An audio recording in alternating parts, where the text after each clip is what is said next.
శ్రీ గురుభ్యో నమ. శ్రీమతే రామానుజాయ నమ. శ్రీవాస్తు ప్రేక్షకులకి నమస్కారం. ఆగ్నేయ భాగంలో బాత్రూమ్ ఉండవచ్చా అంటే చాలామందికి సాధారణంగా గృహ భాగం లోపల మనకి పూర్తిగా ఆగ్నేయంలో బాత్రూమ్ అనేది ఏర్పాటు చేసుకోవడం అనేది మంచి పద్ధతి కాదు.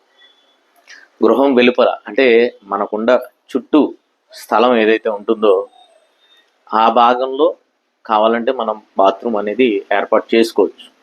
కానీ గృహం లోపల ఏదైతే మనం కిచెన్ ఏర్పాటు చేసుకుంటామో ఆ భాగంలో అది గ్రౌండ్ ఫ్లోర్ అవ్వచ్చు లేకపోతే ఫస్ట్ ఫ్లోర్ అవ్వచ్చు, ఎక్కడైనా కూడా పూర్తి ఇంటి లోపల పూర్తి ఆగ్నేయ భాగంలో అనేది బాత్రూమ్ అనేది ఎప్పుడు కూడా ఏర్పాటు చేసుకోకూడదు. సాధారణంగా ఇలా ఎప్పుడు జరుగుతూ ఉంటుందంటే గ్రౌండ్ ఫ్లోర్లో మనం 2 పైన డూప్లెక్స్ నిర్మాణం చేసుకున్నప్పుడు గ్రౌండ్ ఫ్లోర్లో మనం ఆగ్నేయంలో కిచెన్ ఏర్పాటు చేసుకుంటాం. పైకి వెళ్ళేటప్పటికి అదే భాగంలో బెడ్రూమ్ ఏర్పాటు చేసే పరిస్థితి ఉంటుంది. ఎందుకంటే డూప్లెక్స్ విభాగంలో ఆ పద్ధతి చేస్తాం.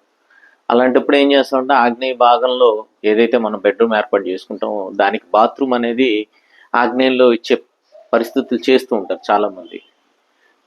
ఆ విధంగా చేస్తాం. లేదా ఇంకో పద్ధతి ఏంటంటే ఎక్కడైనా మనం రెంట్ పోర్షన్లు చేసినప్పుడు కొద్దిగా వెసులుబాటు లేదు, చిన్నగానే ఉంది స్థలం అనుకున్నప్పుడు బాత్రూమ్ అనేది కొంతమందికి ఆగ్నేయంలో అంటే కిచెన్ పక్కకి బాత్రూమ్ అనేది మళ్ళా ఇంకొక స్పేస్ ఉండకపోతే అక్కడ ఇచ్చే పరిస్థితులు కూడా చేస్తుంటారు. ఏదేమైనా కావచ్చు, ఈ విధంగా గృహం లోపల అంటే ఇంటి లోపల భాగంలో ఆగ్నేయ భాగంలో ఖచ్చితంగా కిచెన్ పెట్టే ప్రాంతం దగ్గర మనం బాత్రూమ్ ఏర్పాటు చేసే పరిస్థితి అనేది ఉండకూడదు.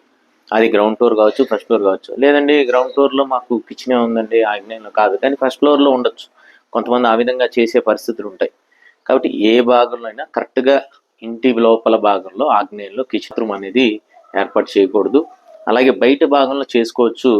ఆ పద్ధతికి కాస్త ప్రహరీ భాగాన్ని అలాగే గృహ భాగాన్ని 2 తాకకుండా అక్కడ మనం బాత్రూమ్ అనేది ఏర్పాటు చేసుకోవచ్చు. అంతేగాని గృహం లోపల ప్రత్యేకంగా ఇది చెప్పడానికి, ఎందుకంటే ఇటీవల మనం ఒక గృహం చూడడానికి వెళ్ళినప్పుడు ఇంటి లోపల ఇలా ఆగ్నేయ భాగంలో బాత్రూమ్ అనేది ఏర్పాటు చేశారు.